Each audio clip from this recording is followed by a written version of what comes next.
Le complexe religieux de la Piazza dite dei Miracoli est situé en un lieu excentré de l'ancienne ville de Pise, comme le montre le plan de Matthäus Merian, ainsi que le plan actuel de Pise.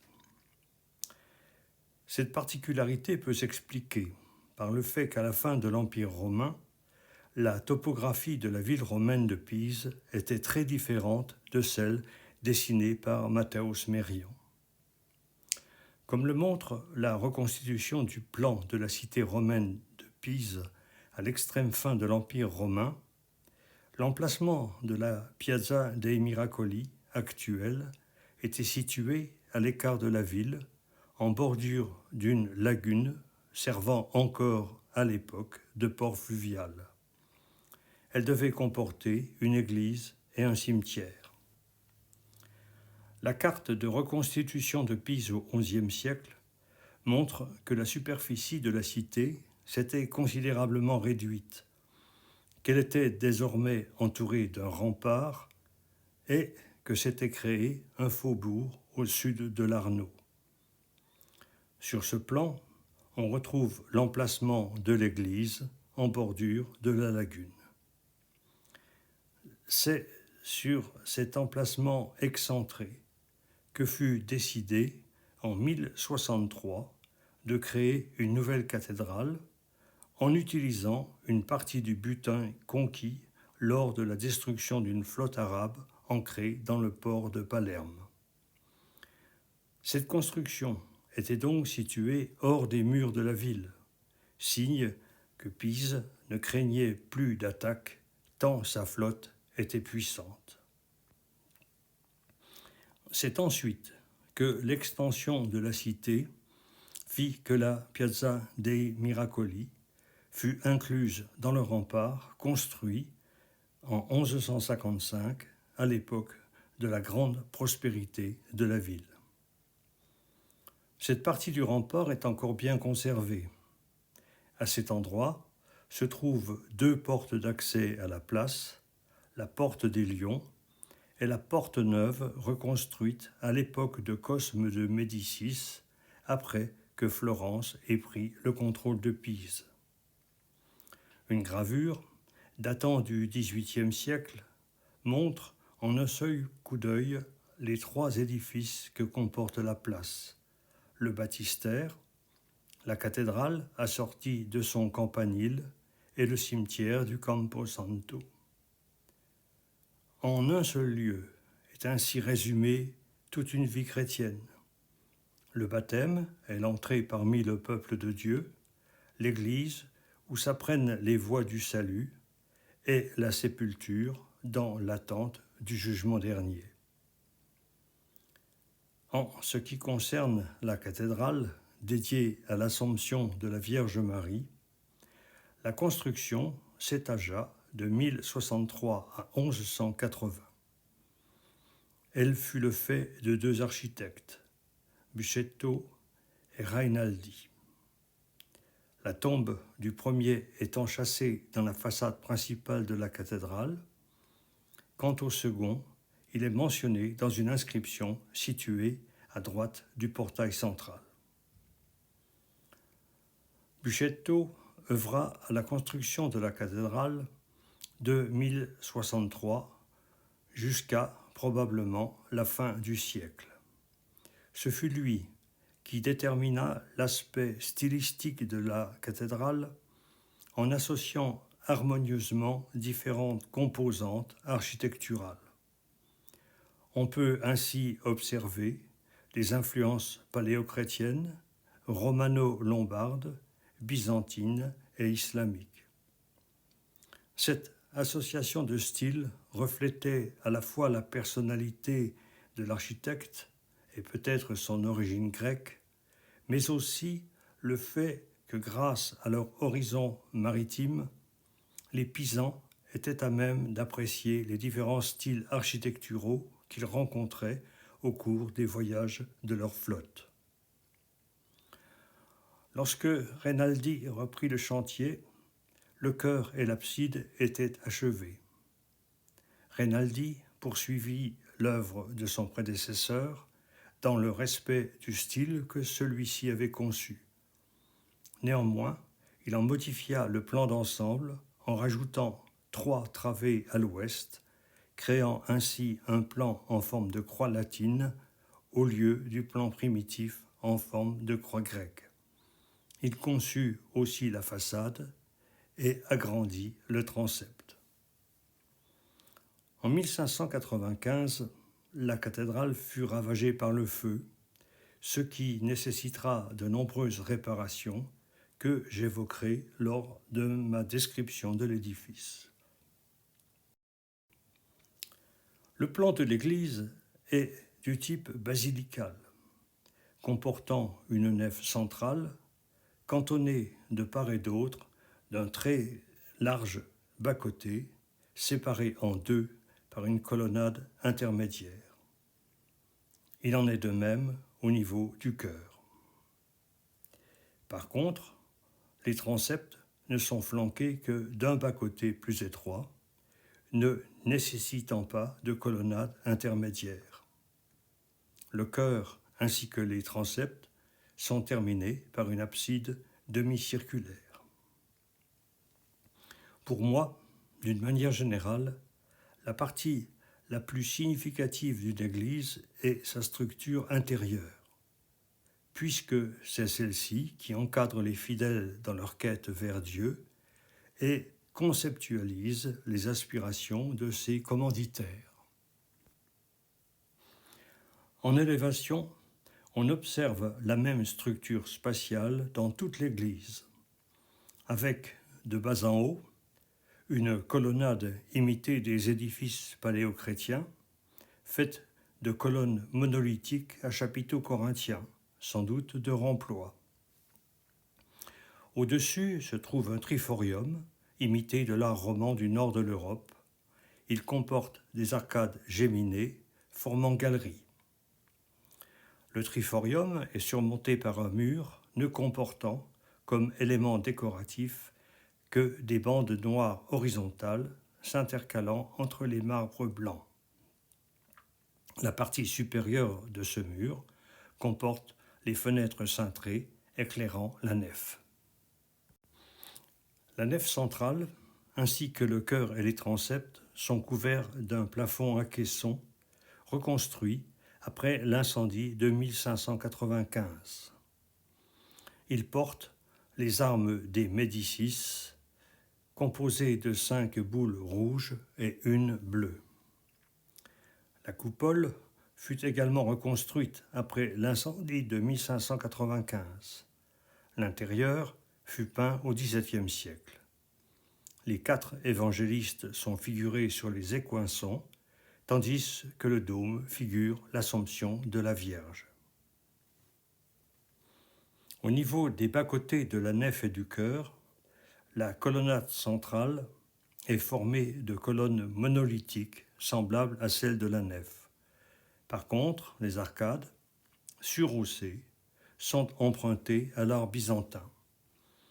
Elles sont constituées de pierres alternativement blanches et noires. Le couvrement des plafonds est réalisé en voûte d'arête. Cette solide structure s'explique par le fait que ces voûtes doivent porter le triforium. Les bas-côtés du transept, rappelons-le, sont simples, ne comportant pas de colonnade intermédiaire. En ce qui concerne la décoration des absides du chœur et des transepts, il ne subsiste de l'ancien décor que peu d'éléments antérieurs à l'incendie de 1595. Le plus significatif est la mosaïque à fond d'or de la voûte en cul-de-four de l'abside principale. Elle fut conçue au tout début du XIVe siècle et représente le Christ Pantocrator entouré de la Vierge et de Saint Jean. Le Christ est assis sur un siège dont les accoudoirs sont 2 lions. La partie la plus célèbre de cette mosaïque est la figuration de Saint Jean, dont l'auteur est Cimabue. Cette mosaïque est à l'évidence d'inspiration byzantine. Toutes les autres peintures de cette abside sont postérieures à l'incendie de 1595. Je ne les évoquerai pas, préférant limiter mon propos aux éléments spécifiques à la cathédrale de Pise qui en font son originalité.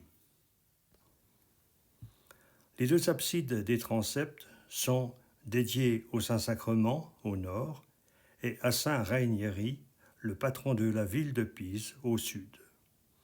Au-dessus du sarcophage de Saint Rainieri et de la voûte de l'abside, le décor est consacré à l'Assomption de la Vierge et à son couronnement. Passons maintenant à la description de l'architecture extérieure de la cathédrale. On peut discerner deux nuances stylistiques.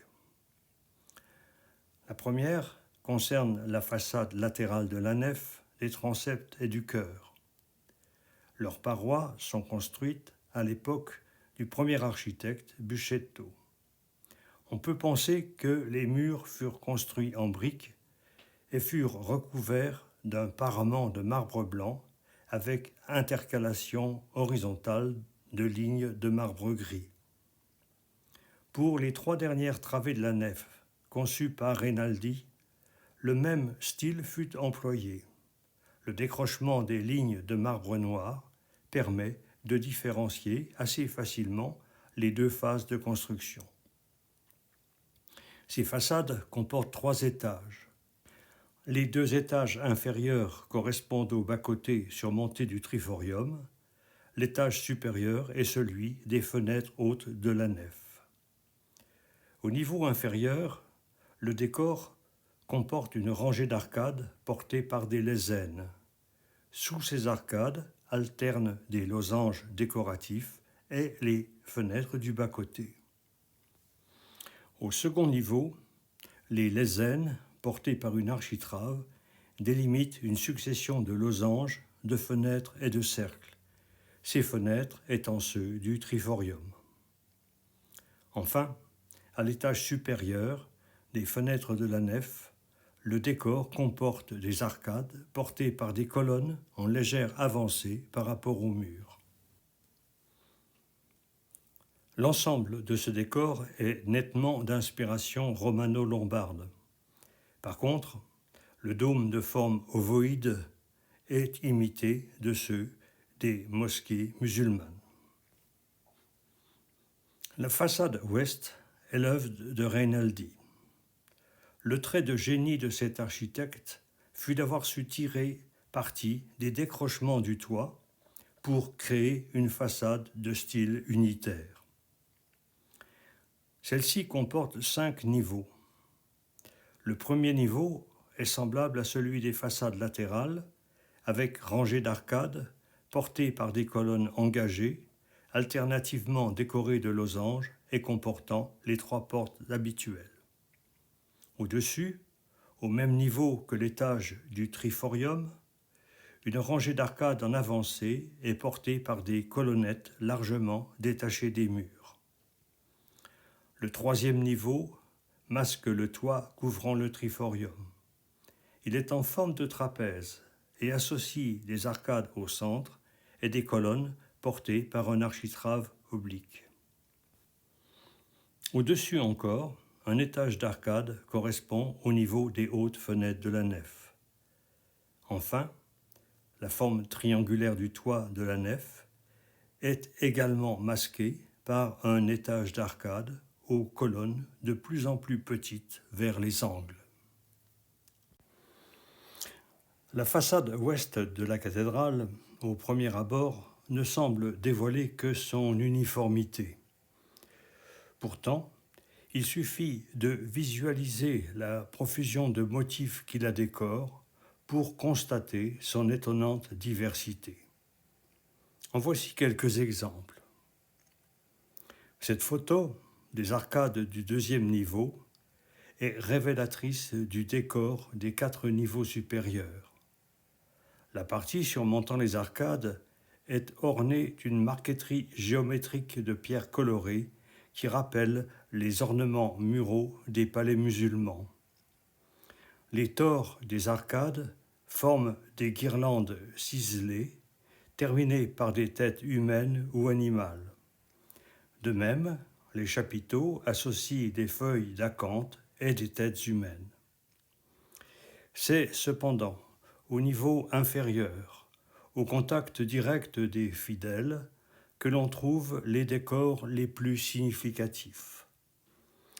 La lecture de ces décors s'effectue de gauche à droite et représente la lutte du bien et du mal. Le chapiteau de gauche montre deux lions symbolisant le mal, dévorant leur proie, tandis qu'à l'arrière, deux hommes vertueux sont au travail, œuvrant pour leur salut. Le tore de l'arcade montre une double file de dragons convergeant vers deux hommes qui tentent de les chasser. Au niveau du portail central, la colonne de gauche, au fût finement ciselé, est terminée par un chapiteau portant un lion rugissant. Il symbolise la justice de Dieu qui punit le mal. Le tore de l'arcade centrale est orné de 43 humains qui pourraient figurer les ancêtres du Christ. La colonne de droite est surmontée d'un lion protégeant un agneau entre ses pattes. Il symbolise la miséricorde du Christ qui s'est sacrifié pour la rédemption de l'humanité. Le sacrifice du Christ a donné aux hommes le moyen de repousser le mal. Sur un petit panneau, à droite de la porte centrale, on voit un homme brandissant une croix contre deux monstres maléfiques qui tentent de l'assaillir sans y réussir. Enfin, le chapiteau du portail de droite montre une scène inverse de celui de gauche. Les deux hommes qui travaillaient sont mis en avant et symbolisent la victoire du bien, tandis que les deux lions vaincus, symboles du mal, sont relégués à l'arrière. À propos de cette façade, je mentionne pour mémoire les 5 statues de la Vierge à l'Enfant et des évangélistes du XIVe siècle, réalisées par Andrea Pisano et Giovanni Pisano. De même, je cite pour mémoire les décors postérieurs à l'incendie de 1595, les portes de bronze et les 3 mosaïques des tympans représentant l'Assomption de la Vierge, Sainte Réparate et Saint Jean-Baptiste. Ma prochaine vidéo sera consacrée à une œuvre majeure de cette cathédrale, la chaire construite par Giovanni Pisano, par comparaison avec celle du baptistère.